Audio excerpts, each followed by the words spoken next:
Express समाचार channel से मैं अनन्या आप सभी का स्वागत करती हूँ। आइए देखते हैं एक नई खबर। पिछड़ा अधिकार यात्रा का 5वां दिन योगेंद्र खरे। जोरदार समर्थन मिल रहा है यात्रा के मुखिया दामोदर यादव को। दतिया जिले के सेवड़ा, मिंड जिले के असवाहर, दहो, भांडेर में ओवीसी के लोगों ने उनका माला पहनाकर जोरदार स्वागत किया। इंडिया एक्सप्रेस से योगेंद्र खरे मामा की एक रिपोर्ट पेश है। जनपद सदस्य लाहार, माता दी कुशवा पूर्व प्रत्याशी विधानसभा लाहार, माधव यादव पासद नगर परिषद दहो, भूरे यादव सिंगोसा किसान नेता लाहार। जिसका मैं नाम पुकारता जाता हूँ, माला के लिए आते जाए और स्वराज के लिए पढ़ते जाए। हमारे रवा कोना पूर्व अध्यक्ष जनपद पंचायत माला लेकर के उसके बाद भी कोई यादव नेता पूरे पिछड़ों का स्वीकार का नेता क्यों नहीं बन पाता? क्या कारण है? बस वही हमारी हार का कारण है।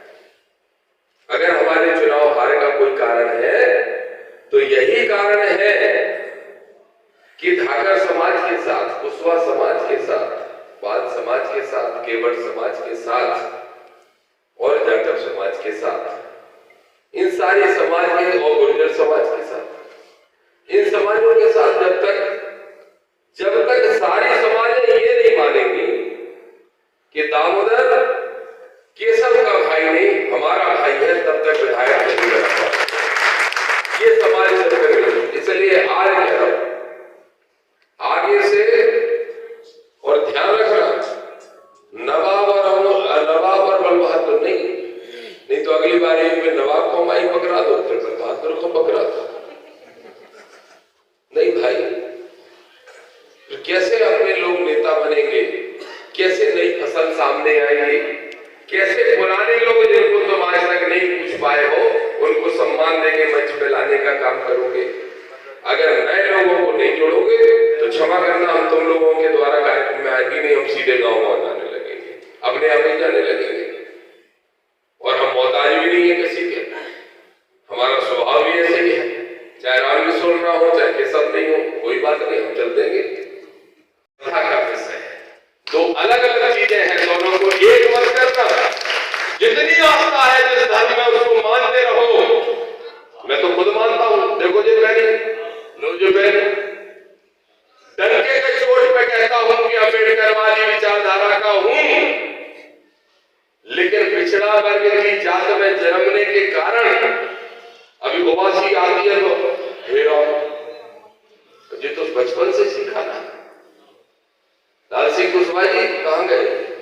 इतनी आसानी से नहीं निकल पिछड़े वर्ग से।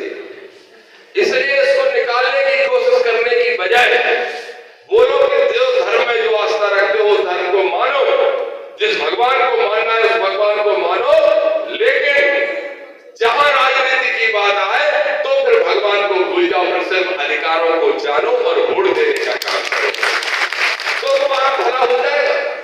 नहीं तो भला नहीं होने वाला मेरे भाइयों। मैं तो कृष्ण वंशज हूं कि नहीं? कृष्ण वंशज ही है वो लोग, गाय भी है, कृष्ण वंशज है।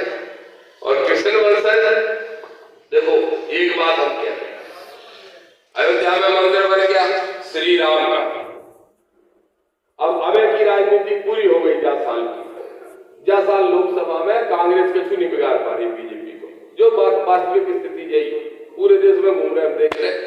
कांग्रेस की हिम्मत नहीं है। एक बीजेपी के नेता ने हमसे कहा कि आप आ जाओ लोकसभा लड़ लेना, सांसद बन जाना।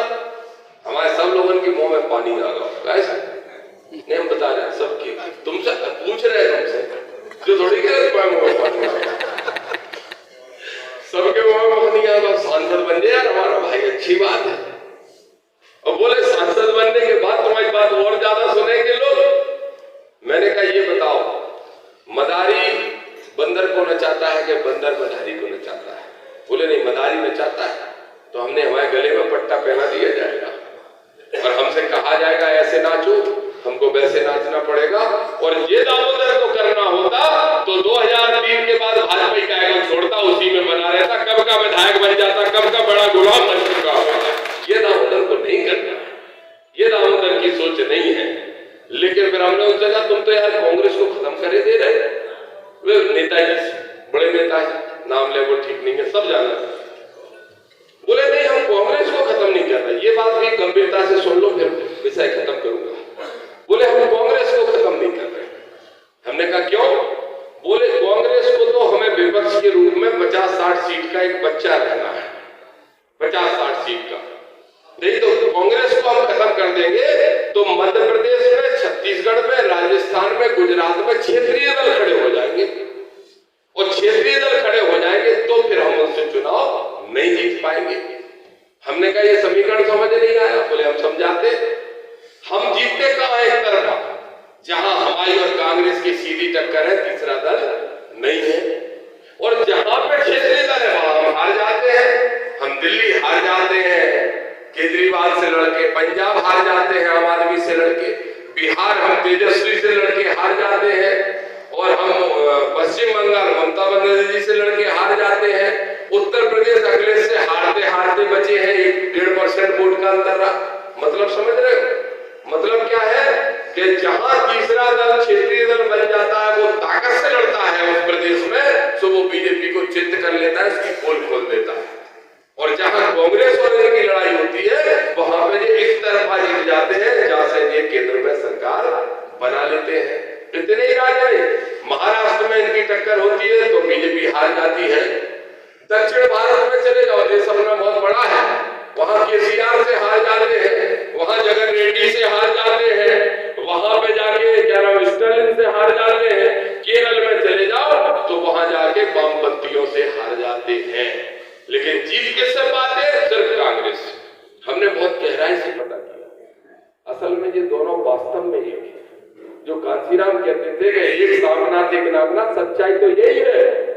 अब हम ऊपर की राजनीति में घुस गए तो हमें पता चल रहा हो कि रात रात के कौन से दो नेता बात कर लेते, इतने हम मुड़ फोरत रहते एक दूसरे के, और वे सब एक दूसरे के दोस्त हैं। और इतना ही नहीं, गार्ड साहब यहाँ के बीजेपी को हरावे के ऐलान है, दूसरे राज्य के बीजेपी के मुख्यमंत्री से यहाँ की कांग्रेस को पैसा मिल जाता है। दूसरे राज्य में कांग्रेस को हरावे के ऐलान है, यहाँ को बड़ो नेता पैसा दे देते, क्या इनकी दोस्ती है। वे इनके व्यवसाय को बचाते, वे इनके व्यवसाय को बचाते, ये दोनों एक ही है। और अगर दोनों एक नहीं है तो चुनौती से कह रहा हूं, सुनो राहुल गांधी, हर जगह कह रहा हूं, पूरे देश की जनता को शक है ईवीएम पे, है कि नहीं? बताओ, मशीनों पे शक है? क्यों सज्जन बताओ, शंका है मशीनों पे? क्यों नहीं बताओ? अब मशीनों पे जब शंका है, वोटिंग की मशीन ईवीएम पे, तो इसको कौन बंद कराएगा? भाई बीजेपी तो नहीं कराएगी, बीजेपी तो जीत रही है, उन्हीं का उपयोग करके, तो कौन बंद कराएगा?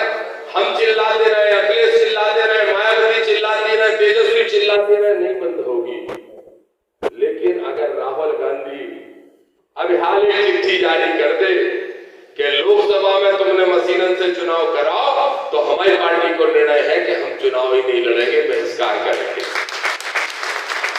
अगले दिन ना बंद कर दे चुनाव आयोग तो जो कहो सो करेंगे, और नहीं करेगा चुनाव आयोग बंद तो पूरे देश में क्रांति छिड़ जाएगी, सड़कों पर सारे दल। और जिस दिन ये घोषणा कर दे राहुल गांधी, उसी दिन बहन जी मायावती, अखिलेश यादव जी, तेजस्वी जी, ममता बनर्जी जी, पूरे देश के नेता साथ में खड़े हो जाएंगे कि हम भी बहिष्कार करते हैं। फिर कौन सा चुनाव लड़ेगी बीजेपी? कहा दिखाएगी बीजेपी के हम तो अपने आप बन गए प्रधानमंत्री, जो ही आंदोलन छिड़ जाए, काय नहीं कर रहे। सोचो चिट्ठी, बहुत खतरनाक राजनीति होती है। हम तो सीधी सीधी देख रहे हैं, जहां तक देख रहा हूं, पेड़ के पीछे का हो रहा तो थोड़ी तो मैं दिख रहा हूं। ये है खतरनाक पॉलिटिक्स कि ये बीजेपी बनी रहे, इसकी सेटिंग हो चुकी है, और 10 साल 15 साल ये कांग्रेस बीजेपी का कुछ नहीं बिगाड़ पाएगी। इसलिए तीसरी राजनीतिक ताकत मध्य प्रदेश में हम लोग मिलकर खड़ा करेंगे, और इस मध्य प्रदेश को भी बीजेपी मुक्त बनाने का काम करेंगे। उस मिशन पे मैं निकला हूं, उसमें आप सबका मुझे साथ चाहिए, बस ये विनती करने के लिए आया हूं। रही विधायकी की बात, वो तो चुनावी प्रक्रिया है, सो लड़ना पड़ता है। अगर आपको हमारी वीडियो पसंद आई तो हमारे चैनल को लाइक, कमेंट और सब्सक्राइब करना ना भूलें। Thank you.